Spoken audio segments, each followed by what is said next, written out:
Welcome to you students to the final discussion on leases, part 7. This is kind of a catch-all section where I'm picking up a few things in a quick manner that I want you to know, but I think are pretty easy to pick up out of your reading.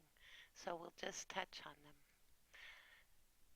I'll be giving you some pages to read, reference throughout this section, and you can work your way back and forth in this handout. So the first thing I'd ask for you to do is read pages 883 through 886, where we talk about some interesting accounting issues related to leases. I'd like to talk about using what discount rate to use, what initial direct costs accounting is like, and then have you read required disclosures and financial statement impact from using lease accounting on your own. So without any more ado, let's get going.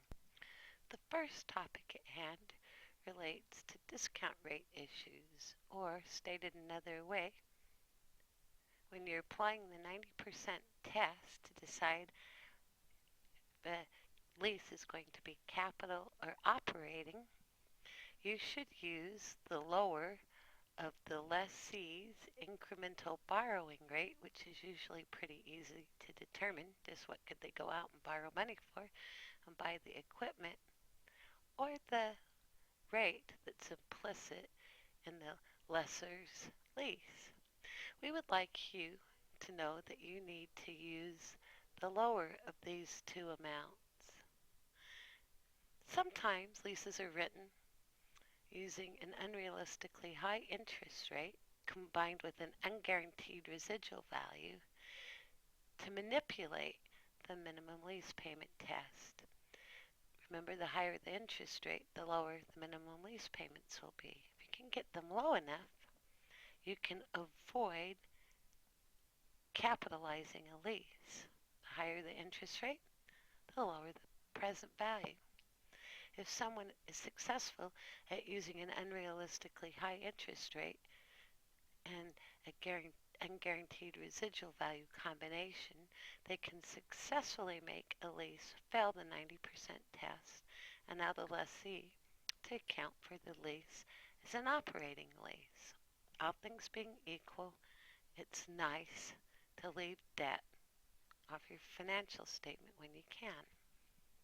This rule, requiring the use of the lower of the incremental borrowing rate, or the rate implicit in the lease, makes the value of the minimum lease payments be higher and probably more realistic, and they may cause the lease to be capitalized, showing both the equipment and the liability on the balance sheet.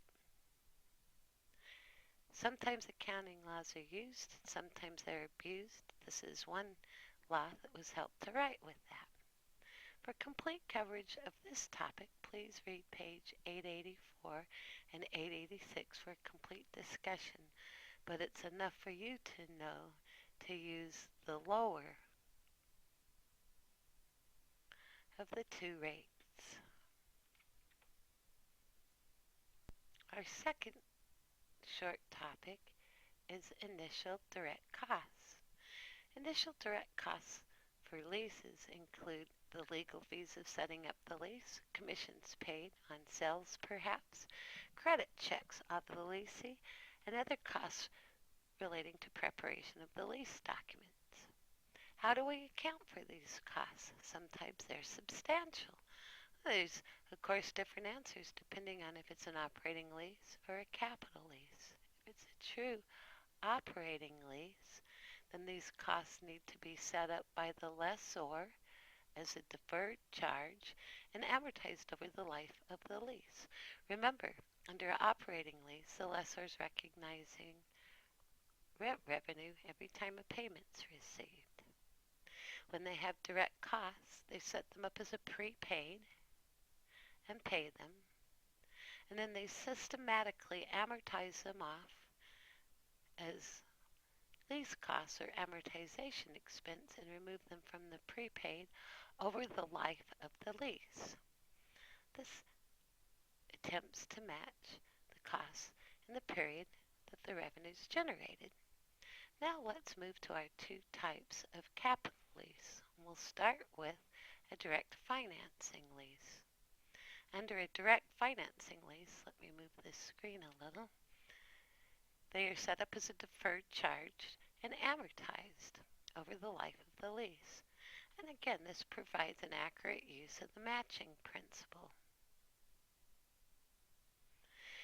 They can be set up directly as a prepaid, as we did in our first example, and systematically amortized off, or they may be included in the lease receivable and adjust the interest rate to systematically amortize them off in a pro rata basis. Let me scroll down a little more.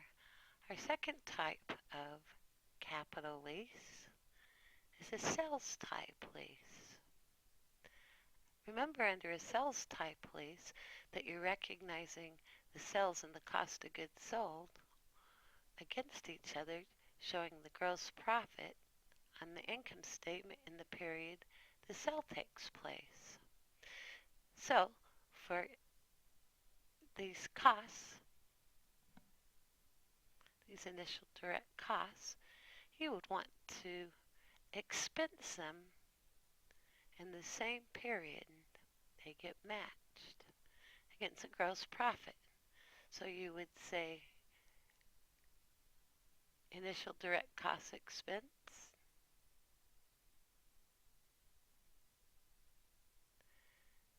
with a debit and cash with a credit,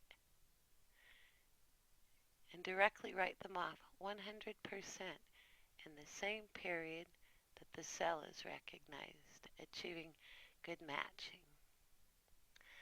Finally, there's a couple more topics that are covered in this book. Please read pages 887 through 894 for coverage on required disclosures as they relate to lease in the notes, and the financial statement impact of having capital leases and operating leases on your financial statement. There's nothing new in here that's really different from how you treated debt, so I'm not going to make videos on this. I think the topics are easily understood from your reading. And finally, some good news. Skip Part D of the chapter on sales leasebacks. This is intentionally being skipped from the curriculum in 2410. So, a wrap-up of the lease chapter. A little bit complicated. Took us some time to get there. Hopefully the videos were short enough and interesting enough you were able to follow it. Good luck to you on this chapter. I'm signing off for a while, and goodbye for now.